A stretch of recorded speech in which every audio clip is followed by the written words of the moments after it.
ఇంత సంతోషంలో అనసూయ గారు ఎక్కడి నుంచి వచ్చారు ఇంత మంచి హ్యాపీ లైఫ్ లో? మరి అనసూయ గారు కూడా బ్రాహ్మణే.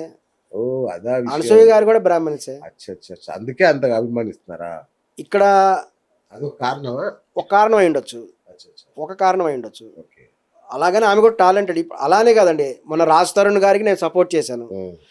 ఎవరికైనా ఇబ్బంది ఆయన కూడా బ్రాహ్మణ? రాజ్ తరుణ్ గారు బ్రాహ్మణ్సే. అచ్చా అచ్చా. బ్రాహ్మణునికి ఎక్కడ ఎవరికి కష్టం వచ్చినా మీరు ముందు నిలబడతారు. చాలా మంది ఉన్నారండి, చాలా సంఘాలు ఉన్నాయి బ్రాహ్మణులకు సపోర్ట్ చేసేవాళ్ళు, చాలా సంఘాలు ఉన్నాయి. అందరూ ఎవరికి చేతనైనంత వాళ్ళకి సహాయం చేస్తారు. సో నేనేందంటే, నేను ఎంబీఏ చేశాను, బీఎస్సీ ఎంబీఏ క్వాలిఫైడ్. నేను I worked in some MNCs also. It senior లెవెల్లో నేను జాబ్ చేశాను. తర్వాత బ్రాహ్మణ కులవృత్తి కాబట్టి కులవృత్తిలోకి కూడా కొంత నేను ఉపాధి కూడా పొందుతున్నాను. అదేంటండి మరి ఇంత క్వాలిఫైడ్ మిమ్మల్ని అందరు పిచ్చోడు ఎర్రోడు ఎన్ని బూతులు తింటారు అట్లా తిడుతున్నారు, హ్యాపీగా సహిస్తున్నారు ఏంటి మీరు మరి ఇవన్నీ? అది నిజం తెలుసుకోవాలి, అందుకే చెప్తుంది.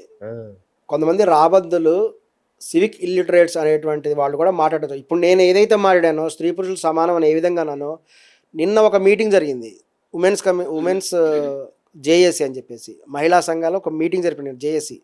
వాళ్ళందరూ నేను చెప్పిందే చెప్పారు, సేమ్ టు సేమ్. వాళ్ళు కూడా మహిళలకి హక్కు ఉందన్నారు, వాళ్ళకి నచ్చిన వస్త్రాలు వాళ్ళు ధరించవచ్చు అన్నారు.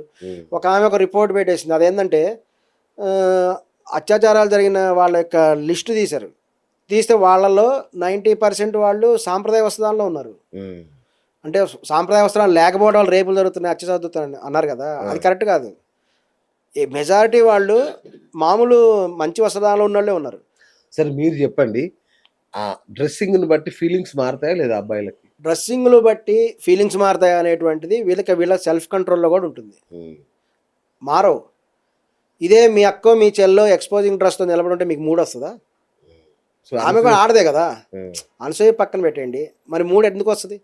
అంటే ఆడవాళ్ళు ఎవరు కనబడి అట్లా అలా ఉండకూడదనే కదా వాళ్ళు చెప్పేది. వాళ్ళు మానసికంగా చేంజ్ అవ్వాలని కూడా చెప్తున్నారు. హార్మోన్ అవుతాయి, అది కొంత వాస్తవం కూడా లేకపోలేదు, వాస్తవం కూడా ఉంది. కానీ కూడా అక్కడ సెల్ఫ్ కంట్రోలింగ్ ఉండాలి. అలాగే మగవాళ్ళు కూడా ఎక్స్పోజ్ చేస్తున్నారు కదా. మరి మగవాళ్ళు ప్రభాస్ గారిని చూసి అమ్మాయిలందరూ అలా అయిపోతున్నారా? మరి 6 ప్యాక్స్ ఉన్నాయి, 6 ప్యాక్స్ అనేవి మగవాళ్ళకి ఎందుకు ఉన్నాయి, ఆడవాళ్ళకి 6 ప్యాక్ అనేవి ఎందుకు లేవు? ట్రై చేయమనండి. మరి 6 ప్యాక్స్ అంటే మగవాళ్ళే 6 ప్యాక్స్ ప్రదర్శిస్తుంటారు కదా, ఇట్లా కండలు ఉన్నాయి, మరి ఆడవాళ్ళు 6 ప్యాక్స్ కూడా ఉండాలి కదా. ఎవరైనా అడిగారా మరి అట్లా? మరి అడిగారా మీరు 6 ప్యాక్ పెట్టుకోలేదు ఎందుకని ఎవరైనా అడిగారా? అడగలేదు. ఇవి వాస్తవం ఏంటంటే మన సమాజంలో అలా ఉంది మొదటి నుంచి కూడా. స్వాతంత్రం రాకముందు అసలు స్త్రీలకు అసలు హక్కులే లేవు, వంటింటి కుందేలాగా ఉండేవాళ్ళు, అసలు చదువుకోవడానికి కూడా బయటకు వచ్చేవాళ్ళు కాదు. స్వాతంత్రం వచ్చిన తర్వాత రాజ్యాంగం సమానత్వం అనేది, సమాన హక్కులు ఇచ్చింది. ఆడవాళ్ళు కూడా బయటకు వచ్చి చదువుకుంటున్నారు, కొంత ఆధునికత వైపు కొంత మారుతున్నారు. సరే మీకు పెళ్ళయిందా? నాకు పెళ్ళైందండి. ఇప్పుడు ఇక్కడ పర్సనల్ విషయాలు కాదండి, మీ పర్సనల్ విషయానికి వచ్చేసరికి నేను పర్సనల్ విషయం శివాజీ గారిని నేను ఏ పర్సనల్ క్వశ్చన్ లేదు, ఫీల్ అయిపోతున్నారు. శివాజీ గారిని నేను ఏ పర్సనల్ క్వశ్చన్ లేదు. అలాగే అనసూయ గారి పర్సనల్ విషయం ఎవరైనా సరే, ఇక్కడ పర్సనల్ విషయం కాదండి, సమాజంలో జరుగుతున్న మార్పులకి మనం కూడా మీరు రెస్పాండ్ అనేది అవ్వాలి. స్త్రీ స్వేచ్ఛ సమానత్వం మాట్లాడుతున్నారు కదా, మీ ఇంట్లో వాళ్ళు అలా డ్రెస్ వేసుకుంటే మీరు సహిస్తారా? ఇది ఒక్కదానికి ఆన్సర్ చెప్పండి స్ట్రైట్ గా. వాళ్ళు అసలు అటువంటి డ్రెస్సులు వేసుకోరు, ఎందుకంటే వాళ్ళ కన్వీనియంట్ బట్టి వాళ్ళు వేసుకుంటారు. చూడండి, వేసుకుంటే మీరు ఏం చేస్తారు? వాళ్ళ ప్రొఫెషన్ బట్టి ఉంటుందండి. అనసూయ గారు గ్లామరస్ డ్రెస్ వేసుకున్నారంటే ఆమె ఒక సెలబ్రిటీ కాబట్టి వేసుకున్నారు. ఒక సెలబ్రిటీలు వేసుకోవాలి. మహిళల స్వేచ్ఛ గురించి అవునండి, మీ మేడం సాధారణ మహిళలకు అవసరమే లేదు. సాధారణ ఇప్పుడు ఒక ఫ్యాషన్, ఒక హీరోయిన్ అవ్వాలంటే ఆమె కూడా బికినీ వేసుకుంటే ఆమెకు అవకాశాలు ఎక్కువ వచ్చే అవకాశం ఉంది, ఇది వాస్తవం. అలాగే ఆమె ఎంత స్టైలిష్గా ఉంటుంది అనేటువంటి ఒక హీరోయిన్కి, ఒక సమంత గారి పాట చూసారా, పుష్ప సినిమాలో సమంత డ్రెస్ చూసారా? సమంత వల్ల ఆ సినిమా హిట్ అయింది. ఆ సినిమాకి, పుష్ప సినిమాకి కొన్ని కోట్ల రూపాయల డబ్బులు సమంత ఊహు అంటావా ఆ పాటతో వచ్చినాయి. ఇది వాస్తవం, ఇది వాస్తవం, ట్రూత్. సమంత గారి ఊహు అంటావా పాట వల్ల కొన్ని కోట్ల రూపాయలు వచ్చినాయి ఆ సినిమాకి. అందులో సమంత గారి డ్రెస్ ఎలా వేసుకున్నారు? ఆమె ఒక ఆధునిక మహిళ, అదే దట్ ఈస్ అ ప్రొఫెషన్. ఆ పాటలు అలా వేసుకోవాలి, వస్త్రధారణ ఉండాలి. అలాగే వెబ్ సిరీస్లో వస్త్రధారణ ఎక్స్పోజింగ్ ఎక్కువ ఉందని ఆమె పర్సనల్ లైఫ్ కూడా ఆమె కూడా ఇందుకే కదా డైవర్స్ తీసుకుంది. పర్సనల్ ఇష్యూ వచ్చి కేవలం వస్త్రధారణ దగ్గర ఆమె డైవర్స్ తీసుకుంది. ఆ వస్త్రధారణ వద్దు అన్నారు, వస్త్రధారణ వేసుకుంది అంటారు. దీన్ని మీరు స్వేచ్ఛ కింద చూస్తారా, సమానత్వం కింద చూస్తారా? ఎవరు? అట్లాంటి సిచ్యువేషన్. అవును, స్వేచ్ఛ సమానత్వం ఉంది కాబట్టి, గట్స్ ఉంది కాబట్టి సమంత కూడా వెళ్ళి డైవర్స్ తీసుకుంది. ఈ రోజు ఆడవాళ్ళు అలా లేరు. ఒకప్పుడులాగా అణిగిమణిగి ఉండాలని లేరు. చాలామంది ప్రముఖ హీరోయిన్స్ చూడండి, ప్రముఖ హీరోల కుమార్తెలు ఉన్నారు. రజనీకాంత్ గారి కుమార్తెలు, మెగాస్టార్ చిరంజీవి గారి నాగబాబు గారి కుమార్తె.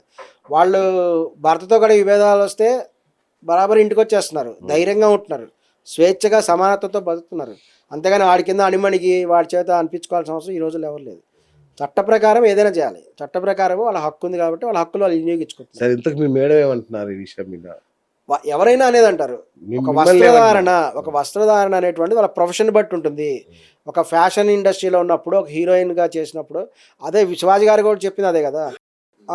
సౌందర్య ఉంది కదా, కొన్ని పేర్లు చెప్పారు, సౌందర్య గారి పేరు చెప్పారు, సావిత్రి గారి పేరు చెప్పారు, రీసెంట్గా ఏంటంటే రష్మిక గారి పేరు చెప్పారు, అంటే సాయి పల్లవి పేరు చెప్పారు.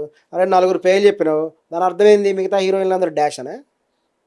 దాని అర్థమైంది వాళ్ళు మాత్రమే చక్కగా అవును, చీరలో అందంగా ఉంటారు వాళ్ళు. చీరలో సౌందర్య గారు అందంగా ఉంటారు, రష్మిక గారు చీరలో అందంగా ఉండొచ్చు. మిగతా హీరోయిన్లు ఇంకో రకంగా అందంగా ఉంటారు. సినిమా హీరోయిన్ అంటే వాళ్ళు ఆ పాత్రను బట్టి నటించాల్సి వస్తుంది, దాన్ని బట్టి అంత ప్రదర్శన కూడా చేయాల్సి వస్తుంది. ఏది till the censor board accept చేసినంత వరకు. మరి వాళ్ళ చట్టపరంగా వాళ్ళకి హక్కు ఉంది. అందుకే ఇక్కడ కేవలము ఒక అనసూయ గారు పెట్టిన బికినీ వల్లనే సమాజానికి ఏదో హాని కలుగుతుందని చెప్పేసి కొంతమంది చేయడం తప్పు అని చెప్తున్నాను.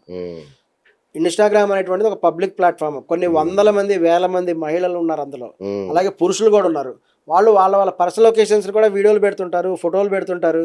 అదేవిధంగా సినిమా హీరోయిన్లు డ్యాన్సులు చేస్తుంటారు. మరి సినిమా హీరోయిన్లు కూడా వాళ్ళ పాత్రకు అవసరమైనంత కూడా నటిస్తూ ఉంటారు. నిరీక్షణ సినిమాలో అసలు జాకెట్టే లేకుండా నటించింది, ఎందుకంటే ఆ పాత్రకు అవసరం అసలు ఏమీ ఉండదు, కేవలం చీర మాత్రమే ఉంటుంది పైన. సరే, మరి అప్పుడు తప్పని వాళ్ళని చూసి సమాజం చెడిపోదు. అప్పుడు సరే, మీ పిల్లలు ఏమంటున్నారు మీ గురించి? ఎవరు జనునుగా చెప్పినా, ఎవరు ఏం చెప్పినా సరే సమాజంలో సాంప్రదాయంగా తిరగమని చెప్తారు, తిరగొద్దని ఎవరు చెప్పరు. అందరూ ఇప్పుకొని తిరగని ఏ మనిషి చెప్పరండి. వాళ్ళ ప్రొఫెషన్ని బట్టి వాళ్ళ వస్త్రధారణ అనేది ఉంటుంది.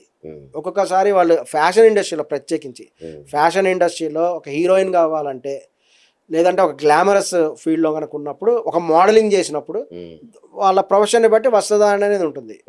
సో అది క్యాట్ వాక్ అని చేస్తుంటారు, మీకు తెలిసే ఉంటుంది. క్యాట్ వాక్లో చాలా మంది అమ్మాయిలు రకరకాల డ్రెస్సులు వేసుకుని నడుస్తూ ఉంటారు. అవన్నీ జనాలే వేసుకోరు, ఇది గమనించాల్సిన విషయం. వాటిట్లో ఎవరికి నచ్చిన డ్రెస్సులు వాళ్ళు వేసుకుంటారు. ఒక లక్ష్మి గారు చడ్డీలు మిడ్డీలు వేసుకుని వెళ్తుంటారు. లక్ష్మి గారు, మంచు లక్ష్మి గారికి సూట్ అయింది. మంచు లక్ష్మి గారు అదేం లెటర్ అంటే, చాలామంది అనసూయ గారిని టార్గెట్ చేయడం ఏంటంటే ఆవిడ శివాజీ విషయంలో రెస్పాండ్ అయ్యారు కాబట్టి. కానీ ఆ రోజు రెస్పాన్స్ అయిన చాలామంది రెస్పాండ్ అయ్యారు. మంచు లక్ష్మి గారు రెస్పాండ్ అయ్యారు, నందిని రెడ్డి గారు రెస్పాండ్ అయ్యారు, అశ్విని దత్ గారు అమ్మాయి ఆమె రెస్పాండ్ అయింది, మరొకరు యాంకర్ గారు రెస్పాండ్ అయ్యారు. వీళ్ళందరూ కూడా ఉన్నారు అందులో. వీళ్ళందరూ కూడా మా అసోసియేషన్కి ఒక లెటర్ రాశారు.